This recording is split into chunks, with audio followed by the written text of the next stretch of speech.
Hello కాకా, అందరికీ నమస్తే.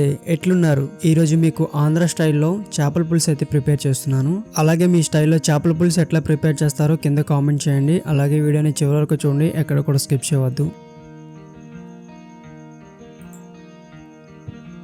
సో ఇక్కడ చూసారు కదా కొరమేన్ చేపలు ఎంత ఫ్రెష్గా ఉన్నాయో. అయితే నేను బొచ్చు చేప అయితే తీసుకున్నాను 1 కిలో. ఆ కిలోకి సరిపడా ఆనియన్స్, టమోటా, పచ్చిమిర్చి అయితే నేను కట్ చేసుకుంటున్నాను. అయితే మీకు ఎట్లా అయితే మీకు తగినంత అయితే కట్ చేసుకోండి. కొత్తిమీర అయితే చాలా ఇంపార్టెంట్. కొత్తిమీర లేకపోతే టేస్ట్ అయితే రాదు. వంకాయ కూడా చాలా ఇంపార్టెంట్. వంకాయ కూడా ఉంటేనే మీకు అది ఫ్లేవర్ అయితే వస్తుంది. అండ్ ఇంకోటి అంటే తగినంత చింతపండు అయితే తీసుకోండి. అది ఆల్రెడీ నేను నానబెట్టుకున్నాను. మెంతులు, ఆవాలు అండ్ అలాగే ధనియాల పొడి ఉండాలి. సో మీ ఊర్లో ఈ చేపని ఏమని పిలుస్తారో కింద కామెంట్ చేయండి.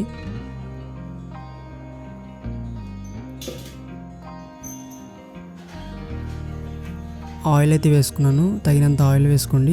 ఎక్కువ వేసుకున్నా పర్లేదు, టేస్ట్ అయితే ఇంకా బాగుంటుంది. అయితే ఫస్ట్ ఆవాలు అలాగే మెంతులు ఈ 2 వేసుకున్న తర్వాత కొంచెం అంటే లైట్గా బ్రౌన్ కలర్లో రావాలి. ఎక్కువ అయితే కాకూడదు, మరీ మాడిపోతే దాని ఫ్లేవర్ అయితే చేదొస్తుంది. అయితే చూసారు కదా కొంచెం బ్రౌన్ కలర్లో వచ్చే ఆనియన్స్ అయితే వేసుకున్నాను. ఈ ఆనియన్స్ కూడా మనకి బాగా బ్రౌన్ కలర్లో అయితే రావాలి. ఎంత బ్రౌన్ కలర్లో వస్తే మనకి అంత టేస్ట్ అయితే బాగుంటుంది. సో తర్వాత అయితే మనకి పచ్చిమిర్చి అయితే వేసుకుంటున్నాను. పచ్చిమిర్చి మొత్తం అంతా మిక్స్ చేసుకున్న తర్వాత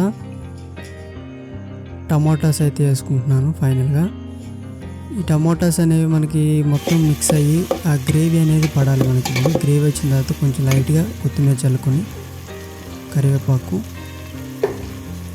కొత్తిమీర అనేది మనం ఫైనల్గా అయితే చల్లుకోవాలి. ప్రస్తుతానికి అయితే కరివేపాకు అయితే వేసుకున్నాను. సో ఫైనల్గా నేను ఇందులో చింతపండు పులుసు అయితే వేసేసాను. ఆల్రెడీ మీకు వీడియో అయితే షూట్ చేయలేదు. చింతపండు పులుసు వేసేసిన తర్వాత ఇలా మనకి బాయిల్ అయితే అవ్వాలి బాగా.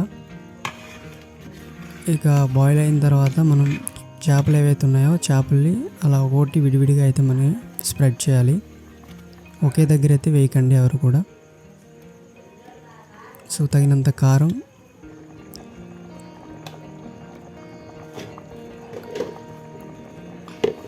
సో అలాగే ధనియాల పొడి, పసుపు ఇవన్నీ వేసుకున్న తర్వాత ధనియాల పొడి ఉన్నాయి పక్కగా అయితే ఉండాలి.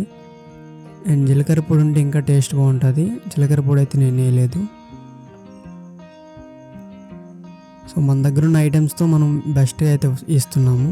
అయితే ఫైనల్గా నేను ఈ వంకాయలు అయితే కట్ చేసుకున్నాను కదా, ఇవైతే వేసేసుకుంటున్నాను. సో మనకి గరిటె అయితే పెట్టకూడదు. గరిటె పెట్టకుండా ఓన్లీ చేత్తో మాత్రమే అలా షేక్ చేయడమే. గరిటె పెడితే మనకి పీసెస్ అనేవి చెదిరిపోతాయి. ఫిష్ అనేది కొంచెం అటు ఇటు కొంచెం లైట్గా మనం షేక్ చేసుకుంటే అది మొత్తం కలుస్తుంది. టేస్ట్ అయితే అది నెక్స్ట్ లెవెల్ అయితే చెప్పాలి. చాలా బాగా అయితే వచ్చింది. చూసారు కదా, మీరు కూడా ఇలా ట్రై చేయండి అండ్ బెస్ట్గా అయితే వస్తుంది. ఇక మీ చేపల పులుసు ఎలా ప్రిపేర్ చేస్తారో కింద కామెంట్లో తెలపండి. ఈ వీడియో మీకు నచ్చితే లైక్ చేయండి, షేర్ చేయండి. అలాగే మన ఛానల్ని ఫస్ట్ టైం విజిట్ చేస్తున్నట్లయితే సబ్స్క్రైబ్ చేసుకోండి. Thank you for watching. Bye bye. Jai Hind.